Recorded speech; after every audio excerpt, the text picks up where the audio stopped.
Now that we know about slope, now we're going to dive into true equations of lines. So throughout this chapter, we're going to talk about 3 ways to write linear equations. That's going to be our focus for a while, is simply linear things. How are lines behaving and how can we write their equations? The first one is slope-intercept form. And this is what I think you were the absolute most comfortable with. Y equals mx plus b. Okay, equations of a line using the slope, which is the m, and the b for the y-intercept. So it's really easy to write a line if you know its slope and you know its y-intercept. So the first one has a slope of 2/5. So that is what's with my x, and a y-intercept at -3. So if you know both of those pieces, it's super easy to write that line, okay, to write that equation. Now, there's also a neat little trick to help you remember how to graph these things. So you always start at the y-intercept. So you start at that b value because that is your beginning. Okay, so if I were to graph this thing, I'm going to start at that -3. Okay, start at the beginning and then you move with the slope. So here I move with that 2/5. So remember we talked about how slope is rise over run? That's how I'm going to treat it. Rise of 2, up 2, run of 5, over 5. That would put me right there. Up 2, over 5. So once you get a couple more points, that shows you the line. Okay, so again, it's actually pretty basic as we're working with all these lines. So what if we try that again? Slope of 3, y-intercept of 5. So slope of 3, slope is what goes with my x. The y-intercept is what's off by itself. So if I know those two things, that's all I have to do to write the equation of that line. Now, if I'm looking to graph that line, we begin with the y-intercept. So we begin up at 5, and we move with m, the slope. So this time you can think of it as 3 over 1. Rise of 3 over 1. Okay? And that is going to give you your second point. So now you can draw that line in for me. And so again, it's not too terrible as long as you understand what those pieces are, the slope and the y-intercept. Now, you should also be able to write an equation for me from a graph, okay? So there's 2 things that you want to do here, okay? You're going to want to identify where it's crossing the y-axis. So if I'm going to write this equation here, that is where it's crossing the y-axis, right? So what that's telling me, I have a y-intercept of 4. Right, and then find the rise over run between 2 of the points. So here, I'll identify these 2 points that I want to find the slope between, because the slope is going to be the same everywhere.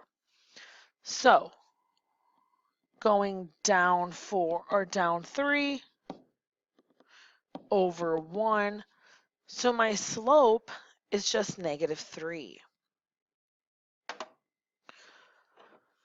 So to write the equation of that line, well, that line is going to be -3x plus 4.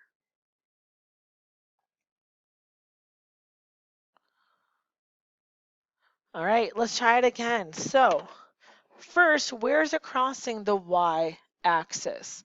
Here is crossing down at -3. So now I know my y-intercept. I know that b is -3. Now let's find my slope. So I have 2 points here, and I'm going down 1 over 2. All right, so if I wanted to write the equation of this line, y equals negative 1/2 x minus 3. And would it change the equation if we had used this point back here to help us find the slope? Well, let's take a look to see how that would have changed it. So if I look at rise over run, down 2 over 4, it reduces to the same slope. So just re-emphasizing that idea that it doesn't actually matter which 2 points you pick, because ultimately they are going to give you the same slope. That slope is consistent throughout that line. All right, the last thing that I want to focus on today, I know today's lesson kind of has a lot of scattered ideas, but the last thing I want to focus on is getting something into slope-intercept form, okay? So if I want to put an equation into slope-intercept form, basically what that means is I need to get the y alone, okay? So let's work at getting the y alone. So first that means I'm going to add or subtract off that 3x, okay, the x term. So in this case, it means I'm going to subtract it away. And the reason I'm doing that is because it doesn't have a y in it. So the first thing is move everything away that does not have a y connected to it. Then I have to divide by whatever's left. So here, it means I'm going to divide everything by 2.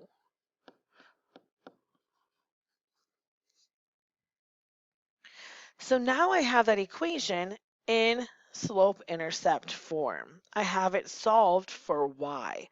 And the reason this is important is because now, if I wanted to, I could graph that, right? So you have to put things in slope-intercept form to be able to graph them.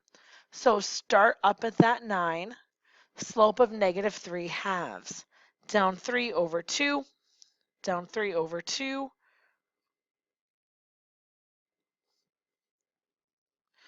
and that would be the equation or the graph of my line. What about the other one if I'm asked to put that in slope-intercept form? Slope-intercept form, again, get the y by itself. So I'm going to subtract off that 5x,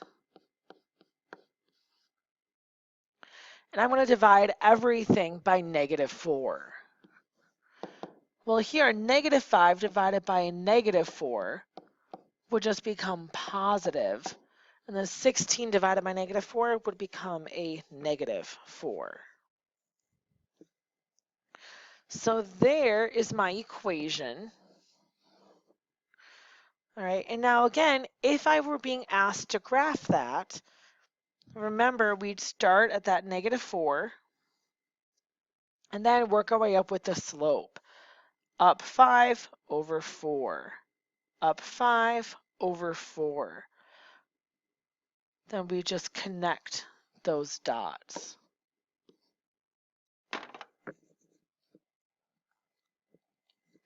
So again, I know there was a lot of kind of various topics in here, but I think you can see how all of them are connected and all of them are important when dealing with this slope-intercept form. Again, big idea, we're always talking about getting y by itself because then we can see the slope and see the y-intercept. So thank you for joining me for this video. Once you're finished copying down all the notes here at the end, then you can begin working on your practice work.